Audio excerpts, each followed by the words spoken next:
इस वीडियो में हम बात करने वाले हैं कि किस सब्जेक्ट में कितना क्वेश्चन अटेम्प्ट करना है आपको। तो देखिए, जो एग्जाम आपका यूपीपी का होना है 2024 का, तो इसमें हम रणनीति बनाकर अगर नहीं गए, पढ़ाई कितना भी कर लिया है तो बहुत ज़्यादा है। ये ऐसा होता है कि कंडीशन एग्जाम में जाते जाते हमें समझ में नहीं आता है कि कौन सा क्वेश्चन करना चाहिए और किस सब्जेक्ट से हमें कितने क्वेश्चन अटेम्प्ट हो रहा है, तो हमें आगे करना चाहिए कि नहीं करना चाहिए। तो आइए देखिए, हम बताते हैं इस वीडियो में कि आपको कौन कौन से सब्जेक्ट से कितने क्वेश्चन अटेम्प्ट करने हैं। और अभी आप ये जो फोटो देख रहे हैं, ये एक मेरा स्टूडेंट का है जिसका 2018 में सिलेक्शन हुआ है। तो ये एग्जाम के पहले इनको मैंने पूरी रणनीति बना कर दी थी, जिसके वजह से इनका सिलेक्शन बहुत ही आसानी से हुआ। और कभी अगर ये आते हैं तो मैं आपको मिलवाऊंगा किसी वीडियो में, तो ये खुद बताएंगे कि इनके साथ क्या कंडीशन थी, कैसा इनका सिचुएशन था और किस तरह से इनका सिलेक्शन हुआ। तो कभी आपको हार नहीं मानना है, चाहे क्वेश्चन जैसा भी आ जाए, आपको कैसे अटेम्प्ट करना है और क्वेश्चन कहाँ से हमें कैरी करना है, मार्क्स कैसे करना है, तो ये आपको बताते हैं इस वीडियो में। तो देखिए, आपके जो सब्जेक्ट का टेंशन है कि सब्जेक्ट हमारे जो हैं, ये सब्जेक्ट टफ है या ये सब्जेक्ट इजी है, तो देखो हम सब क्लियर करते हैं। यानी कि यहाँ हम आपको लिखते हैं सब्जेक्ट। तो सब्जेक्ट में आपको कौन से विषय में कितने क्वेश्चन अटेम्प्ट करने, इसके बारे में बात करेंगे। तो देखो, सब्जेक्ट में आपका सबसे पहले हम यहाँ पे बात करते हैं जीके। जो आपका जीके और जीएस का पोर्शन होगा, यानी कि जिसमें सब आएगा करंट करंट, तो जीके जीएस। दूसरा आपका आ जाता है हिंदी, यानी कि हिंदी जब हम करेंगे तो हिंदी को हम हिंदी में ही लिख देते हैं, तो ये आपका हो गया हिंदी। इसके बाद आपका आएगा रीजनिंग। तो हम कहाँ चल रहे हैं, आसान से टफ की ओर। रीजनिंग के बाद आपका आएगा एसआरटी। हम बोलते हैं एसआरटी, यानी कि सिचुएशन रिएक्शन टेस्ट के नाम से मानसिक अभिक्षमता, जिसको हिंदी में क्या लिखा पाएगा, मानसिक अभिक्षमता। तो ये हो जाएगा आपका मानसिक अभिक्षमता। तो ये मानसिक अभिक्षमता के भी क्वेश्चन होंगे। इसके बाद आपके होंगे मैथ के क्वेश्चन। मैथ के भी आपका क्वेश्चन होगा। तो देखो, ये आपके रह गए सब्जेक्ट। ये आपको सबको पता है कि किस सब्जेक्ट के कितने क्वेश्चन होंगे। तो जीके और जीएस में आपके होंगे 38 क्वेश्चन। कितने होंगे, 38 क्वेश्चन। और कितना अटेम्प्ट करना है इसके बारे में भी बात करेंगे, तो वीडियो को ध्यान से देखते रहिएगा। इसके बाद हमारा आता है हिंदी। हिंदी में आपके हो गए 37 क्वेश्चन, ये आपके एग्जाम में आने वाले हैं। इसके बाद आपका है रीजनिंग। रीजनिंग में आपके क्वेश्चन जो आएंगे, ये आपके 37 आएंगे। 37 क्वेश्चन रीजनिंग में आएंगे। इसके बाद आपका मैथ का पोर्शन मिलेगा। मैथ के पोर्शन में ही आपका एसआरटी या अलग से जो भी आपकी एसआरटी होगी, यानी कि इसमें आपके 19 यहाँ आने वाले हैं क्वेश्चन और 19 यहाँ। इसमें जो मानसिक अभिक्षमता है, इसमें भी आपके मैथ्स के ही रिलेटेड क्वेश्चन होते हैं और रीजनिंग के। इसमें आपके 19 में आपके 10 क्वेश्चन होंगे जो पुलिस वाला क्वेश्चन होता है, यानी कि सिचुएशन आपको दे दिया जाएगा और आपको उस सिचुएशन पे क्या रिएक्शन लेना है उस बारे में आपको होगा क्वेश्चन। तो इसलिए मैंने इसको एसआरटी लिख दिया। अब देखिए, 38 क्वेश्चन आपके जीके और जीएस में आपके आ रहे हैं। तो आपको क्या करना है कि इसमें 38 में अगर आप लोगों ने पढ़ाई की हुई है तो कितने कितने क्वेश्चन आपको अटेम्प्ट करना है, इसके बारे में हम बात करते हैं। तो देखिए, 38 में आपको क्वेश्चन क्या करना है कि 38 में अगर आपको 25 क्वेश्चन आ रहे हैं बिल्कुल सही से, कितने, 25, तो आपको टेंशन लेने की कोई बात नहीं है।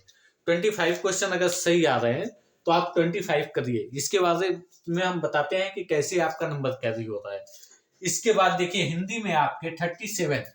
हिंदी में 37 में मैक्सिमम कैंडिडेट ऐसे होंगे जिनका 32 तो बिल्कुल ही सही होगा। 32 क्वेश्चन आपके हिंदी में सही निकल रहे हैं। इसके बाद हम आते हैं रीजनिंग में। रीजनिंग में आपको 32 सही करना है। 32 क्वेश्चन रीजनिंग में आप सही करेंगे 37 में। तो एक इसके लिए है जिनको कुछ सब्जेक्ट ऐसा लगता है कि टफ है, कुछ आसान है, और बाकी बच्चे तो इससे भी ज्यादा करेंगे। तो इसके बाद देखिए कि आपका अगर मैथ और मानसिक अभिक्षमता में कितना कितना करना है, तो मैथ्स में आपके 19 में से बहुत से कैंडिडेट ऐसे होंगे जिनको मात्र 10 क्वेश्चन ही आ रहा होगा। और कुछ ऐसे कैंडिडेट होंगे जिनको 19 का 19 आ रहा होगा। तो यहाँ पे क्या करना है कि जिनको 10 आ रहा है उनको भी टेंशन लेने की कोई बात नहीं है, क्योंकि यहाँ से भी आप मेरिट में आ रहे हैं और आपका सिलेक्शन हो रहा है। इसके बाद आपका मानसिक अभिक्षमता में देखो, ये सिचुएशन ऐसा होता है कि सिचुएशन इजी होता है और आपको क्वेश्चन मिलता है तो आसानी से करते हैं, लेकिन कभी कभी कंफ्यूजन में गलती होता है। तो हम मान लेते हैं कि यहाँ पे आपके मात्र कितने क्वेश्चन सही हो रहे हैं, 14 क्वेश्चन। तो ये आपके इतने क्वेश्चन सही हो रहे हैं। इतने क्वेश्चन करने के बाद अगर आप कोई भी कैटेगरी से बिलोंग करते हो तो आप देखो यहाँ पे आपके क्वेश्चन कितने निकल रहे हैं। तो ये देखो, आप हो गया 30, 30, 60, 20, 80, 90, 100, 100, और यहाँ पे ये हो गया 4, 4, 8, 8, 5, 13, यानी कि 113 क्वेश्चन आपके सही हो गए। तो ये आपके 113 क्वेश्चन आ गए। अब देखो यहाँ पे 113 में आपका जो मार्क्स आप कैरी करेंगे, तो 113 में आपके कितने मिले, 226 मार्क्स आपको मिल गए। तो ये हो जाएगा आपका सिलेक्शन इतने से। अब इसमें क्या होता है कि इसमें गलती होने की भी चांसेस होते हैं, लेकिन ये आप सही कर रहे हो तो गलती वाला मैंने छोड़ दिया है कि गलती जो आपका क्वेश्चन होना है उसको आप छोड़ दो, इतने आपके सही हो रहे हैं। इसके बाद देखो आपका क्वेश्चन कहाँ से बढ़ने वाला है, किस सेक्शन में हम क्वेश्चन बढ़ा सकते हैं। तो आप देखो कि जो आपका जीके और जीएस है आपका 25 क्वेश्चन, तो आप अगर चाहो तो इसमें आप ये मानकर चलो कि 3 क्वेश्चन और आपका ऐड हो सकता है सही वाला, 3 क्वेश्चन इसमें ऐड हो सकता है।